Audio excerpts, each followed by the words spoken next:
యేసయ్య భూమి మీద ఉన్నప్పుడు ఆయన పరిచర్య మొదలుపెట్టారు. ఆయన పరిచర్య మొదలుపెట్టిన తర్వాత ఆయన ఇంటి చుట్టూ కూడా ప్రజలు వచ్చి కూర్చుంటున్నారు. ఆయన వీధి గుండా వెళ్తుంటే ఈయన వెళ్ళక ముందే ఆ వీధంతా కూడా నిండిపోయేది. చెక్కే లాంటి ధనవంతులు కూడా చెట్టెక్కి మరి సైతం ఈయన చూడాలి అని ఆశపడేంతగా యేసయ్య పరిచర్య అద్భుతంగా ఆ రోజులో జరుగుతూ ఉండేది. ఈ ప్రజలందరికీ దూరంగా కొండలకు వెళ్ళిపోయేవారు. ఆ కొండ ప్రాంతానికి వెళ్ళి అక్కడ ప్రార్థన చేసుకుంటూ అక్కడ ఉందామని ఆయన అనుకుంటే అక్కడికి కూడా ప్రజలు నడుచుకుంటూనో గాడిదల మీదనో ఎలాగో అలాగా వచ్చేస్తూ ఉండేవాళ్ళు. ఆయనకి కూర్చోవడానికి టైం లేదు, భోజనం చేయడానికి టైం లేదు, నిద్రపోవడానికి టైం లేదు. ఆయన తాకితే స్వస్థత వస్తుందేమో అని, ఆయన మాటల ద్వారా బ్రతుకులు మారుతాయని, ఆయన ఇచ్చే రొట్టెలు తినాలని అద్భుతమైన పరిచర్య జరుగుతూ ఉన్నది. చేసిన పరిచర్యలో ఒక సంఘటన ఈ రోజు మనం ధ్యానించుకోబోతున్నాం. ఒక దినాన యేసుక్రీస్తు ప్రభువారు ఆయన పరిచర్య ముగించుకొని తన శిష్యుల్ని పిలిచి ఒక మాట చెప్పారు. ఏమిటా మాట అంటే, ఇదిగో మీరు ఈ సముద్ర తీరాన్ని దాటుకొని మీరు వెళ్ళాలి. మత్తయి సువార్త 14వ అధ్యాయము, మత్తయి సువార్త 14వ అధ్యాయము 22వ వచనం.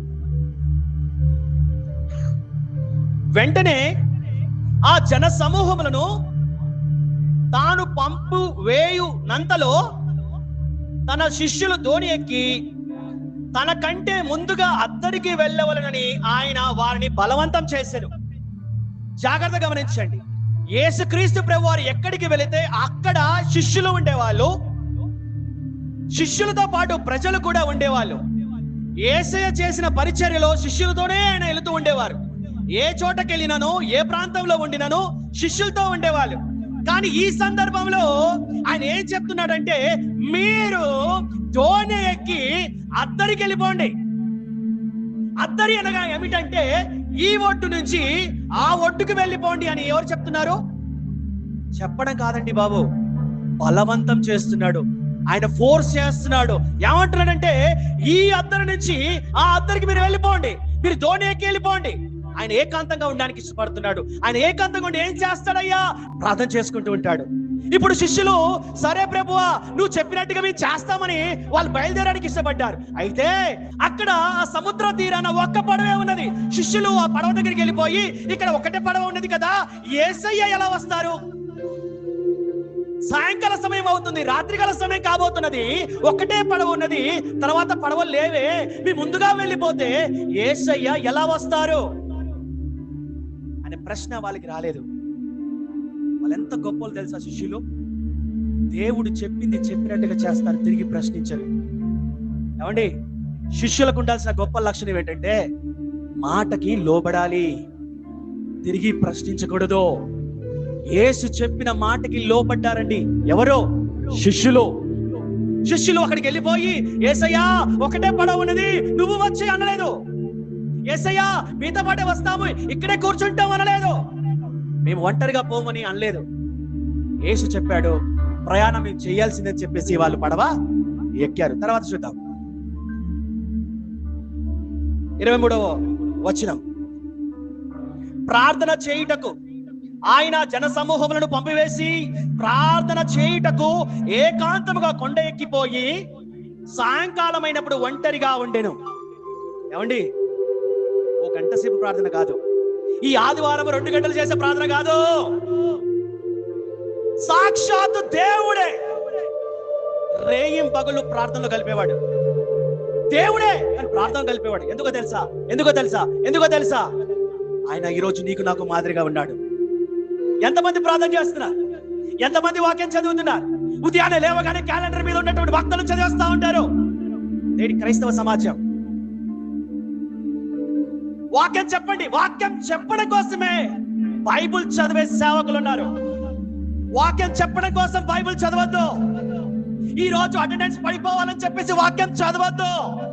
నువ్వు వాక్యం చదివేది ఎందుకంటే నీ బ్రతుకుని కట్టుకోవడం కోసం, నీ పట్ల దేవుడికి ఉన్న ఉద్దేశాలను కనిపెట్టడం కోసం.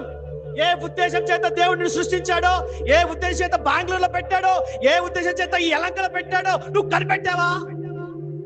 వయసు వచ్చింది, చదివాను, ఉద్యోగం చేస్తాడంటే కుదరదండి. There is a purpose for each individual. దేవుడు ఏ ఉద్దేశం చేత నిన్ను ఇక్కడ పెట్టాడో నువ్వు కనుక్కోవాలి. ఎంత వయసు వచ్చింది? 30 ఏండ్ల, 35, 40, 50, 60, ఇంకెంతకాలం బ్రతుకుతావు? తెలీదు. మరణం ఎవరి చుట్టం కాదో, మరణం ఎవరికి చెప్పి రాదో, మరణం ఎప్పుడైనా రావచ్చు, ఎలాగైనా రావచ్చు, ఎట్లయినా వస్తుంది. అది వచ్చేలోపు దేవుడు నీకు అప్పచెప్పిన పని చేస్తున్నావా, నిజంగా చేస్తున్నావా అనేది ప్రశ్నించుకోవాల్సిన అవసరం ఎంతైనా ఉంది. ఆ రోజు వాళ్ళంతా కూడా చూడండి, మీరు వెళ్ళిపోండి అని చెప్పాడు. శిష్యులారా మీరు వెళ్ళిపోండి, ప్రభువా నీతో ఉంటాం. నో, మీరు వెళ్ళాల్సిందే. ఎందుకంటే నేను ఏకాంతంగా దేవుడితో సమయం గడపాలి. ఎంతమంది గడుపుతున్నారు ఏకాంతంగా దేవుడితో సమయం? ఇంటి పనులు, ఉదయం లేస్తే రాత్రి వరకు ఇంటి పనులు. రాత్రి అయిపోయింది, పలిసిపోయాము, తినేస్తాం, పడుకుంటాం, టీవీ పెట్టుకుంటాం. అది కాదు క్రైస్తవ జీవితం. అందుకు నిన్ను దేవుడు సృష్టించలేదు. Sorry to say this, there is a purpose. ఈ పర్పస్ ఏంటో నీకు తెలియనప్పుడు నీ జీవితానికి అర్థమే లేదు. పిల్లలు కనడానికి అనుకుంటే దేవుడు మట్టి తీసుకొని 100,000, 1,000, కోట్ల కూడా జనాల్ని పుట్టించుకోగలడు. ఆ మాత్రం నిన్నెందుకు సృష్టించుకోవాలి? నన్నెందుకు సృష్టించుకోవాలి? సంఘంగా ఎందుకు పెట్టాలి? సంఘం పెట్టి బైబిల్ ఎందుకు ఇవ్వాలి? సేవకులు ఎందుకు ఇవ్వాలి? చర్చస్ ఎందుకు ఇవ్వాలి? ప్రతి ఒక్కరికి పర్పస్ ఉంది. నీ పర్పస్ నువ్వు తెలుసుకోకపోతే నీ జీవితానికి అర్థం లేదు. ఆ రోజు యేసుక్రీస్తు ప్రభువు ఏం చేస్తారంటే శిష్యుల్ని పంపించి వేసి ఆయన ఒంటరిగా ఉండి ఏకాంతంగా ఉండి ప్రార్థన చేసుకుంటున్నాడు. అనగా తండ్రి అయిన దేవుడితో ఆయన మాట్లాడుతున్నాడు. దేవుడితో మాట్లాడే అనుభవం నీకుందా? ఎంతమంది మీ నాన్నతో మాట్లాడకుండా మౌనంగా ఉన్నారు? మీ జీవితంలో మీ నాన్నతో మాట్లాడకుండా మౌనంగా ఉన్నారా? మీ ఇంట్లో మీ నాన్న ఉంటాడు, ప్రతిరోజు మీ అమ్మతో మీ నాన్నతో మాట్లాడకుండా ఎవరైనా ఉన్నారా? నేను మా అమ్మతో మాట్లాడలేదు, మా నాన్నతో మాట్లాడలేదు అనే వాళ్ళు చేతులు ఎత్తగలరా? మౌనంగా ఉండలేం కదా. అమ్మతో మాట్లాడతాం, నాన్నతో మాట్లాడతాం. నీ దేవుడు నిన్ను సృష్టించిన సృష్టికర్తతో మాట్లాడడానికి నువ్వెందుకు సమయం ఇవ్వలేకపోవచ్చునా? సోషల్ మీడియాకి టైం ఉంది, ఫేస్బుక్ కి టైం ఉంది, యూట్యూబ్ కి టైం ఉంది. దేవుడితో గడపడానికి టైం నీకు లేదా? అలా అయితే మనం దేవుడి ఉద్దేశాలు నెరవేర్చలేం. దేవుడు ఏ ఉద్దేశం చేత ఈ భూమి మీదకి తీసుకొచ్చాడో అది మనం చేయలేం. ఒకవేళ నీ జీవితానికి అర్థం ఉండాలి, పరమార్థం ఉండాలి, ఒక దినాన దేవుడి సన్నిధిలో నిలబడ్డప్పుడు ప్రభువా నీ కోసం నేను ఇది చేశానని చెప్పుకోవడానికి ఉండాలంటే ఈ పర్పస్ ఏంటో నీకు తెలియాలి. ఈ కీబోర్డ్కి ఒక పర్పస్ ఉంది, ఫుల్ఫిల్ చేస్తుంది. ఈ మైక్ ఒక పర్పస్ ఉంది, ఫుల్ఫిల్ చేస్తుంది. ఈ టేబుల్ కి ఒక పర్పస్ ఉంది, ఫుల్ఫిల్ చేస్తుంది. ఒకవేళ మైక్ ఇస్తే నువ్వు మాట్లాడమ్మా అంటే ఇదిగో ఈ బలిపీఠమైన నేను మందిరంలో వాడబడ్డాను. కీబోర్డ్ అయిన నేను దేవుని స్తుతించడానికి వాడబడ్డాను. కాడైన నేను దేవుని స్తుతించడానికి వాడబడ్డాను. ఓ మనిషి, నువ్వెలా వాడబడుతున్నావు? నేను ఎలా వాడబడుతున్నాను? There is a purpose. అది గ్రహించుకుందాం. యేసయ్య ఏకాంతంగా ఉండి వాళ్ళు పంపించి వేశాడు. తర్వాత ఏం జరిగింది జాగ్రత్త గమనించండి. ఎవరు చెప్తే వెళ్ళారు? సొంత నిర్ణయం కాదు, దేవుడు చెప్తేనే వెళ్ళారు. జాగ్రత్త గమనించండి. దేవుడి చిత్త ప్రకారమే నేను బ్రతుకుతున్నానయ్యా, దేవుడి చిత్త ప్రకారమే నడుచుకుంటున్నానయ్యా అంటాం. నిజమే, కాదట్లేము.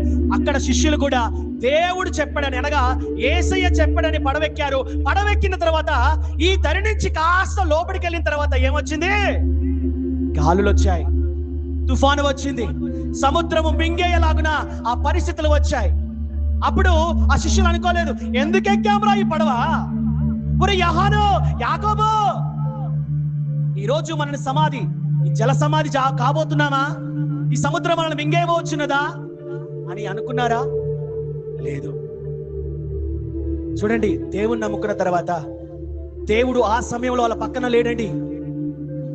అప్పటి వరకు తోడున్న దేవుడు, అప్పటి వరకు తోడున్న యేసయ్య, అప్పటి వరకు నడిపించిన యేసయ్య ఇప్పుడు పడవలో లేడు. సముద్రము మింగేద్దాం అనుకుంటుంది, గాలులు వచ్చేస్తా ఉన్నాయి, పడవ మునిగిపోయే పరిస్థితి వచ్చింది. కాపాడడానికి ఎవరు లేరు. అరే యోహాను, ఈ పడవలో సూట్ అవ్వదురా, దూకేద్దాం అనుకోలేదు. దూకేసి వెళ్ళిపోదాం. ఎంత దూరం వెళ్ళిపోతారు బాబు? కిలోమీటర్ మనం ఈదలేక చచ్చిపోతామేమో. దేవుడిని వెంబడించి తప్పు చేశామా? దేవుడి మాట విని తప్పు చేశామా? దేవుడు మనల్ని చంపడానికే ఈ పడవ ఎక్కించాడా? ఏంటి, భూమి మీద సమాధులు లేవని చెప్పి ఈ సముద్రంలో సమాధి చేయడానికి, చేపలకి ఆహారంగా వేయడానికి మనల్ని పిలిచాడా అనే ప్రశ్న వస్తుంటుంది. దేవుడి చిత్తానుసారంగా బ్రతుకుతున్నప్పుడు మనకు కూడా ఆ ప్రశ్నలు వస్తూ ఉంటాయి. అయ్యో ఈ పరిచయం ఎలా చేయాలి? అయ్యో ఈ సంస్థను ఎలా నడపాలి? అయ్యో ఈ కుటుంబాన్ని ఎలా నడపాలి? అయ్యో ఈ ఉద్యోగాన్ని ఎలా చేయాలి? నేను అనవసరంగా ఎంచుకున్నానా? నేను తప్పుడు దారిలో ఉన్నానా? నాకు సహాయం ఎక్కడి నుంచి వస్తుంది? అనే సందేహం అందరికీ ఉంటుంది. ఆ రోజు అదే పరిస్థితి గుండా శిష్యులంతా వెళ్తున్నప్పుడు తర్వాత ఏం జరిగిందో చూడండి. రాత్రి ఎప్పటి నుంచి మొదలైంది ఈ సమస్య? ఓ గంట కాదు, 2 గంటలు కాదు, రాత్రంతా సమస్య గుండానే వెళ్తూ ఉన్నారు. రాత్రంతా ఆ యొక్క అలలకు కొట్టుకుంటూ ఎప్పుడు పోద్దు ప్రాణము, ఎప్పుడు మునిగిపోతామా, ఎప్పుడు వాళ్ళ బ్రతుకులు అయిపోతాయా, ఇదే చివరి రోజేమో అన్నట్లుగా వాళ్ళు అందులోనే ఉన్నారు. తెల్లవారుగా వస్తుంది, సహాయం రాలేదు. ఉత్తరం నుంచి రాలేదు, దక్షిణ నుంచి రాలేదు, పడమర నుంచి రాలేదు, ఎక్కడి నుంచి రాలేదు. నమ్ముకున్న దేవుడు కూడా రాలేదు. అంటా ఉంటారు కదా, నీ దేవుడు ఏం చేశాడు? నువ్వు కష్టాల గుండా వెళ్తున్నావు కదా, ఏం చేశాడు నీ దేవుడు? ఆ దేవుడు చూస్తూ మౌనంగా ఉండే దేవుడు కాదు. తర్వాత చదవండి. ఆయన అనగా ఎవరు? యేసుక్రీస్తు ప్రభు వారు సముద్రం మీద నడుచుకుంటూ పడవ దగ్గరికి వచ్చారు. కొడదామా చెప్పట్లేదు యేసుక్రీస్తు ప్రభు వారికి? కొంచెం గట్టిగా కొడదామా, కొంచెం గట్టి కొడదామా?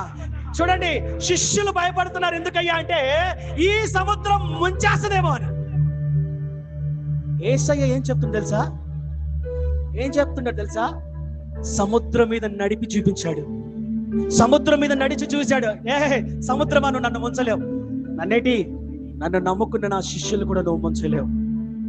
నువ్వు వెళుతున్న సమస్యలు ఏదైనా కావచ్చు, నువ్వు దేవుని నమ్ముకున్నావు కదా, యేసే సర్వస్వం నమ్ముకున్నావు కదా, నీ సమస్యలు నిన్ను మింగలేవు, నీ శత్రువులు నిన్ను మింగలేరు, నీ సమస్యలు నిన్ను మింగలేవు, నీ రోగాలు నిన్ను నాశనం చేయలేవు. ఎందుకో తెలుసా? నువ్వు నమ్ముకున్న దేవుడు మామూలు దేవుడు కాదండి. ఆయన పేరు యేసుక్రీస్తు ప్రభువారు. హల్లెలూయా, హల్లెలూయా. ఆ రోజు ఆ సమయంలో ఆయన యేసయ్య ఏంటంటే సముద్రం మీద నడుచుకుంటూ వస్తున్నాడా? అయ్యో, ఇది దయ్యము, మనిషి కాదు. భయపడిపోతున్నారండి. తర్వాత వచనం చదవండి. ఆయన సముద్రం మీద నడుచుట శిష్యులు చూచి తొందరపడి భూతం, అయ్యో దయ్యం అని భయపడుతున్నారు. ఎవరిని చూసి? యేసయ్యని చూసి. నువ్వు భయపడాల్సింది దేనికి భయపడాలి తెలుసా అక్క? సమస్యలు చూసి కాదు నువ్వు భయపడాల్సింది, పాపం చేయటానికి భయపడాలి. సమస్యల మీద దేవుడు నీకు విజయం ఇచ్చాడు, సమస్యల మీద విజయం దేవుడు నీకు ఇస్తాడు. కానీ ఒక్క దాని మీద మాత్రం నువ్వు విజయం సాధించాలి. ఏంటో తెలుసా? పాపం మీద విజయం నువ్వే జయించుకోవాలి. ఆ రోజు శిష్యులు ఆ నీళ్ళ మీద నడుస్తుంటే మెరుపులు వస్తా ఉన్నాయి, ఉరుములు వస్తా ఉన్నాయి. కనిపించక ఒక ఆయన నడుచుకుంటూ వస్తుంటే ఒక మనుషుడు నీళ్ళ మీద నడవగలడా? నడవలేడు. కానీ ఈయనెవరండి? అయ్యో భూతం, అయ్యో దయ్యం అని భయపడుతున్నప్పుడు యేసయ్య ఒక మాట చెప్పారు. ఏంటది మాట? భయపడకుడి. ఏ సిచ్యువేషన్ లో నువ్వు ఉన్నా సరే, మరణ పడక మీద ఉన్నా సరే, అప్పుల ఊబిలో మునిగిపోయినా సరే, డాక్టర్ డిక్లేర్ చేస్తారు 10 రోజుల్లో చచ్చిపోతారు, తీసుకెళ్ళిపోన్నా సరే. మొన్నటి దినాన ఒకరు ఫోన్ చేశారు. ఆయనకి అది పొట్టంతా కూడా చెడిపోయింది, ఇన్ఫెక్షన్ వచ్చింది. డాక్టర్లు అన్నారంట ఆపరేషన్ చేయాలి, మొత్తం శుద్ధి చేయాలి, చాలా టైం పడుతుంది అన్నప్పుడు వాళ్ళు ఎందుకో ఫోన్ చేసి ప్రేయర్ అడిగారు. నేను బ్రదర్స్ అంతా కలిసి ప్రేయర్ చేసాం ఫోన్లో. నిన్నటి దినాన మళ్ళీ ఫోన్ చేసి వాళ్ళు ఏం చెప్తున్నారు తెలుసా? స్కానింగ్ తీస్తే నార్మల్ రిపోర్ట్ వచ్చింది. కొట్టండి గట్టిగా చెప్పండి. దేవుణ్ణి మహిమపరచండి అయ్యా. మనుషుల్ని మహిమపరిస్తే మీకేం రాదు. భూమి మీద నువ్వు స్తుతించలేకపోతే పరలోకంలో ఎలా స్తుతిస్తావు? భూమి మీద చర్చలు నువ్వు పాడకపోతే పరలోకంలో ఏం పాడబడతావు? భూమి మీద నువ్వు బతకలేకపోతే పరలోకంలో బతకలేవు. భూమి మీద పాడకపోతే నువ్వు పరలోకంలో పాడలేవు. భూమి మీద నువ్వు పరిశుద్ధంగా ఉండలేకపోతే పరలోక రాజ్యంలో ఉండగలవా? ఉండలేవు. డాక్టర్లు అన్నారంట, ఎలా సాధ్యం ఇది? ఇదిగో మందులకి, సర్జరీలకి, డాక్టర్లకి సాధ్యం కానిది ఒక్కరికి సాధ్యం అవుతుంది. ఆయన పేరే ఏం పేరండి? యేసయ్య. హల్లెలూయా, హల్లెలూయా. నిన్ను సృష్టించిన ఆయన, నిన్ను నిర్మించిన ఆయన, నీకు ఆర్గాన్స్ ఇచ్చిన ఆయన, అవి సక్రమంగా పని చేయలాగున ఆజ్ఞాపించేది కూడా ఆయనే. ఉదయాన్నే లేచి ఎవరైనా గుండె ఈ రోజు కొట్టుకుంటున్నావా? గుండె బాగా కొట్టుకో అని ఆజ్ఞాపిస్తున్నావా? గుండె 2 నిమిషాలు రెస్ట్ తీసుకొని చెప్తున్నావా? నో, నేనేమి కమాండ్ చేయట్లేనే, నా హార్ట్కి నేనే చెప్పట్లేనే. అది కొట్టుకుంటూనే ఉందే, చిన్నప్పటి నుంచి కొట్టుకుంటుంది. మా అమ్మ పొట్టలో ఉన్నప్పుడు కొట్టుకుంటూనే ఉందే. అది ఆగిపోకుండా ఆజ్ఞాపించేది ఎవరు? ఎవరో ఎవరో దీన్ని సృష్టించిన సృష్టికర్తని యేసయ్య. హల్లెలూయా. కొడదామా చప్పట్లు. అలాంటి దేవుని నమ్ముకుని ఉన్నాం మనం, అలాంటి దేవుని కలిగి ఉన్నాం మనం, అలాంటి దేవుని కలిగి ఉన్నామండి. డాక్టర్లకే పరమ డాక్టర్ ఆయన. ఆ సహోదరుడు తీసుకున్న నిర్ణయం ఏంటో తెలుసా? ఇకపై నేను లోకంలో జీవించను, నా యేసు కోసమే జీవిస్తాను. మంచి తీర్మానం తీసుకున్నాడండి. ఆ బ్రదర్ ఎక్కడున్నా బాగుండాలి. దేవుడికి మహిమ కలుగును గాక. ఆ రోజు ఆ రాత్రికాల సమయంలో తెల్లవారుజామున ఒకవైపేమో సముద్రము, ఒకవైపేమో గాలులు, ఒకవైపేమో ఉరుములు, ఒకవైపేమో ఏమంటే ఉన్నట్టుండి ఒకేసారి సమస్యలు వచ్చేస్తాయి. ఇంట్లో వాళ్ళందరూ మంచాన పడతారు. ఒరే కొడుకు బాగోలేదా, కూతురు బాగోలేదా, భార్యకు బాగోలేదా, భర్తకు బాగోలేదా? ఎవరు దిక్కండి? లక్షలు లక్షలు లక్షలు పెట్టాలి హాస్పిటల్. ఒకేసారి వచ్చేస్తాయి. అప్పుడే వస్తాడు అప్పులోడు. నువ్వు అప్పులు తీసుకున్నావు కదా, ఇస్తావా? నీ ఇల్లు జప్తు చేయాలా? బ్యాంక్ వాడు వస్తాడు, నీ వెహికల్ పట్టుకెళ్తాను అంటాడు. ఎందుకు? దేవుడు మనల్ని పేదరికంగా ఉండడానికి పుట్టించలేదండి బాబు. మనమే పాపం చేసి చేసి చేసి పొందుకోవాల్సిన ఆశీర్వాదాలు పొందుకోకుండా మన బ్రతుకుల్ని ఇంకా చీకట్లో పెట్టుకుంటున్నాం. హల్లెలూయా. మీ డాడీ మామూలు డాడీ కాదు, ఈస్ వెరీ రిచ్. ధనవంతుడు కుమారుడు, ధనవంతుడే. రాజకుమారుడు, రాకుమారుడే, రాకుమార్తెయే. మీ నాన్న ధనవంతుడు కదా, నీవు ధనవంతురాలివే. మీ నాన్న ధనవంతుడు కదా, నువ్వు ధనవంతుడివే. ఆ విషయం నువ్వు గ్రహించు. ఇహలోకమందు పరలోకమందు ఏమండి, పులికి ఒక పాప పుట్టింది అనుకోండి, పులికి పులి పడుతుందా, సింహం పడుతుందా? ఏమండి కొంచెం మాట్లాడండి. ఏం పడుతుందండి?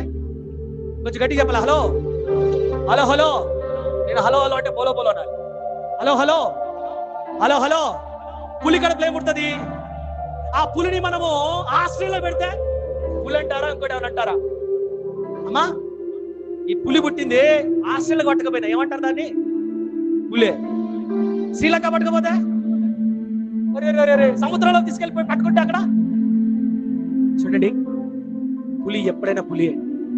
నువ్వు ఏ చోట ఉన్నా, నువ్వు గుడిసెలో ఉన్నా, అద్దాల మేడలో ఉన్నా, రేకుల షీట్లో ఉన్నా, నువ్వు ఎవరో తెలుసా? యేసయ్య కుమారుడివి, కుమార్తెవి. కొట్టండి చప్పట్లు యేసుక్రీస్తుకి. కొట్టండి యేసయ్యకి చప్పట్లు. అయ్యో మామూలు కొట్టద్దు అసలు, కొట్టండి. ఈ భూమి మీద మనం ఎన్ని అద్దాల మేడలు కట్టుకున్నా ఇక్కడే వదిలిపెట్టుకోవాలా. చూడండి, ఇరానుడు బాంబులు వేస్తా ఉన్నాడు. అందంగా కట్టుకున్నారు, బిల్డింగ్లు కూలిపోతా ఉన్నాయి. బాబేలు పట్టణం కూలిపోయిందా లేదా? బాబేలు పట్టణం కూలిపోయిందా లేదా? టవర్ ఏం చేశారు?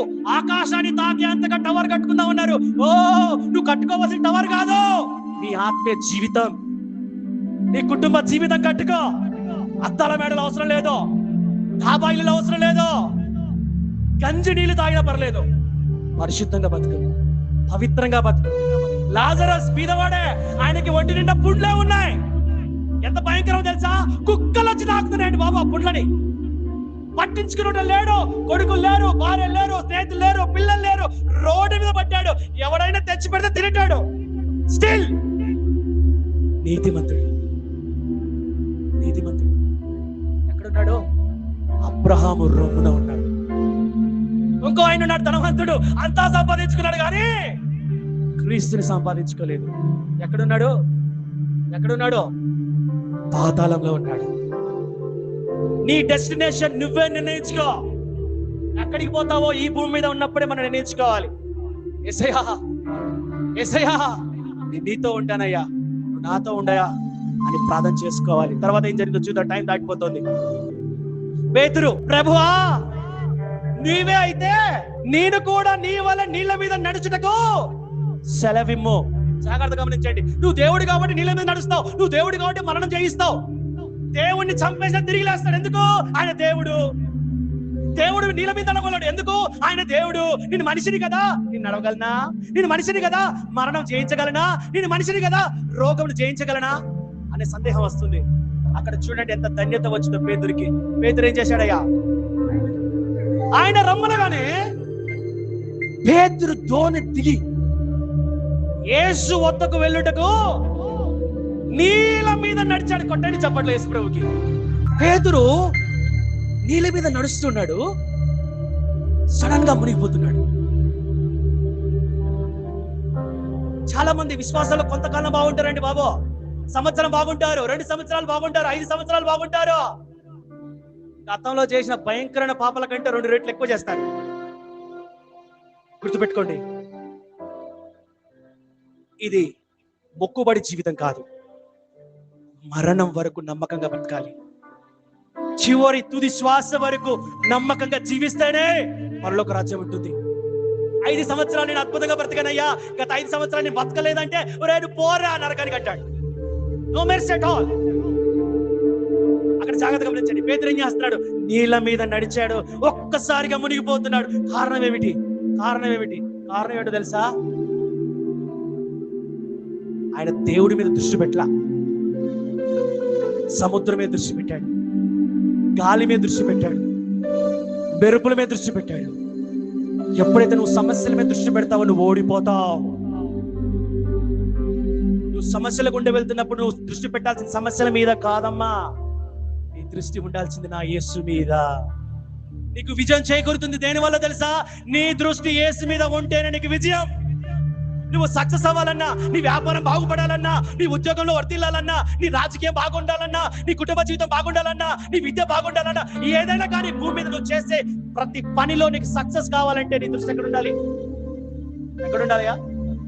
వేసుకున్న వస్త్రాల మీద కాదు, ఇస్త్రీ బస్తలు వేసుకుంటే వచ్చేది కాదు, రంగుల చొక్కలు వేసుకుంటే వచ్చేది కాదు.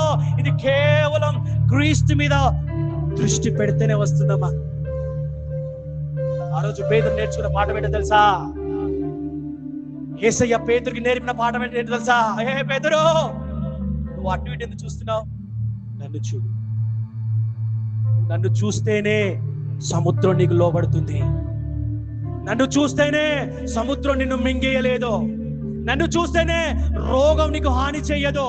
నన్ను చూస్తేనే పాపపు ఊపిలో నువ్వు పడలేవో. నన్ను చూస్తేనే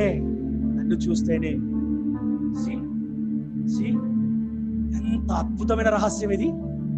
నేను చూడాల్సింది ఎవరిని? యేసుని.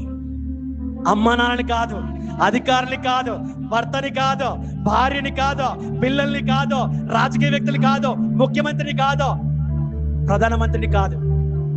నువ్వు చూడాల్సిందల్లా ఒకే ఒక్కరు, నీ జీవితానికి ఒకే ఒక్కరు, యేసు. యేసునే చూడు, ఇంకేమి చూడకు. అలాంటి దేవుని కలిగిన నీకు విజయం ఖచ్చితంగా ఇస్తారు. తర్వాత ఏం జరిగిందయ్యా? ప్రభువా నన్ను రక్షించుము. He prayed. సమస్యలో ఉన్నప్పుడు మనం ఏం చేస్తాం తెలుసా బ్రదర్? అన్నలకు చెప్తాం, అమ్మలకు చెప్తాం, అధికారులకు చెప్తాం, అందరికి చెప్తాం. ప్రేయర్ మాత్రం చేయమనం. ఒక సహోదరు నాకు ఫోన్ చేసి, మా పాపకు బాగలేదనియా, నాకు డబ్బులు పంపనియా అంటుంది, కానీ అనియా మా పాప బాగలేదనియా ప్రార్థన చెయ్యన్నా అంటలేదు. ఎక్కడుంది నీ దృష్టి? నీ కూతుర్ని బాగు చేసేది డబ్బు కాదు, నీ కూతుర్ని బాగు చేసేది నా యేసయ్య. నీ దృష్టి యేసు మీద ఉండాలి. ఆ రోజు యేసయ్య అక్కడ పేతురు పడిపోతుంటే నన్ను రక్షించయ్యా అన్నప్పుడు చెయ్యి అందించాడు. పోరా నువ్వు చచ్చిపోరా, నువ్వు విశ్వాసంలో లేవురా, నన్ను నమ్మలేదురా, నన్ను పట్టించుకోలేదురా అని ఆయన అనలేదండి. What God is. No problem, నీకు ఫెయిత్ తక్కువగా ఉంది, నో ఇష్యూ అని మళ్ళీ లేవనెత్తాడు. నువ్వు పడిపోతే లేవనెత్తుతాడు. నీ స్నేహితులు, నీ బంధువులు నువ్వు పడిపోతే నవ్వుతారు.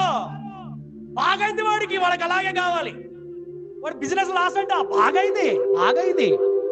ఈ లోకంలో ఉన్న స్నేహితులు నిన్ను చూసి నవ్వుతారు, నువ్వు పడిపోయింది చూసి ఆనందపడతారు. కానీ నువ్వు పడినప్పుడు, నువ్వు దిగులుగా ఉన్నప్పుడు, నువ్వు కృంగిపోయినప్పుడు, నువ్వు ఒంటరిగా ఉన్నప్పుడు యేసు మాత్రమో మౌనంగా ఉండలేడు. ఆయన చెయ్యి అందిస్తాడు. నువ్వేం చేయాలి? నేనేం చేయాలి?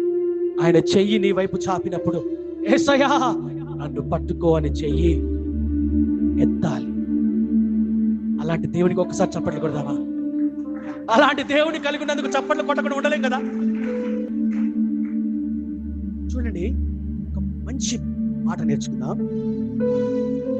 తర్వాత అంత సర్దుకుపోయింది, యేసయ్య దోణెక్కారు, క్షేమంగా దరికెళ్ళారు. ఇక్కడ 2 విషయాలు గ్రహించాలి. యేసయ్య ఈ దోణిలో వెళ్తుంటే మౌనంగా ఉన్నాడా?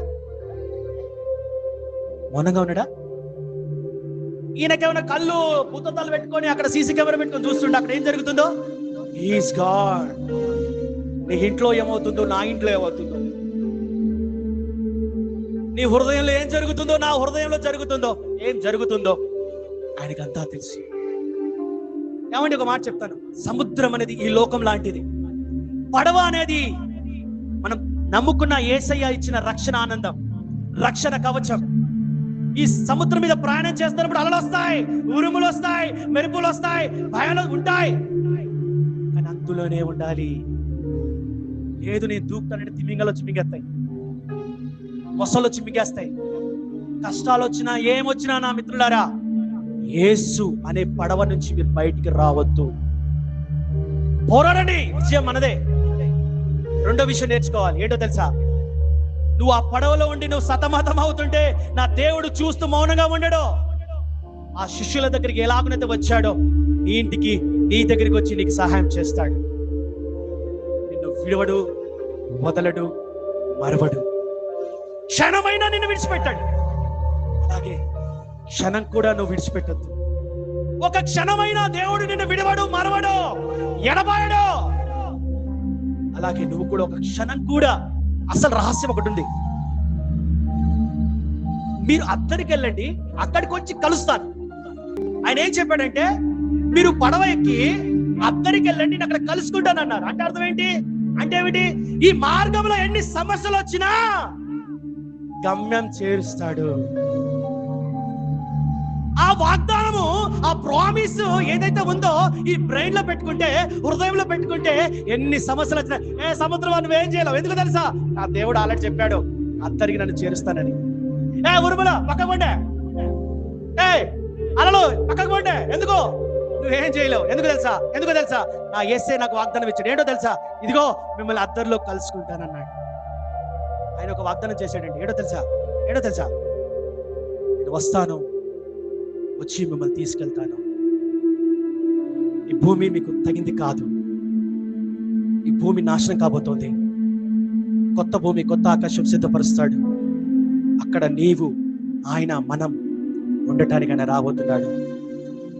కాబట్టి మన మనస్సు లోకం మీద పెట్టకండి, యేసు మీద పెట్టండి.